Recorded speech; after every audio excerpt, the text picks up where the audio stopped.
India Pakistan మ్యాచ్లో వీరబాదుడు బాధేసిన అభిషేక్ శర్మ ఎలాంటోని కిలకూడదు అలాంటోని కిలికిన హర్ప్రీత్ సింగ్ ఈయన కొట్టిన దెబ్బలకి పాకిస్తాన్లో కొడితే ఇండియా అవతల బాల్ పడింది. తెచ్చుకోవడానికి Pakistan MP, MLA, Australia MP, MLA, Trump కూడా ఆ బాల్ను ఆపలేకపోయారు.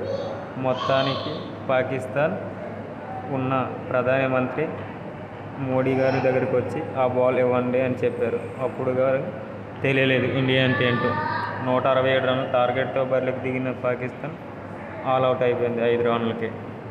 అప్పుడు మనోడు వచ్చాడండి, తెలుగోడు అభిషేక్ శర్మ 3 సిక్స్లు 6 ఫోర్లు కొట్టి ఇండియాని గెలిపించాడు. ఈ వీడియో నచ్చినట్టుగా అయితే సబ్స్క్రైబ్ చేయండి, షేర్ చేయండి, లైక్ చేయండి. ఇంకెన్ని వీడియోస్ కావాలనుకుంటే మళ్ళీ మా వీడియో 10 సార్లు చూడండి. నచ్చకపోతే బుక్కులు సింపేయండి.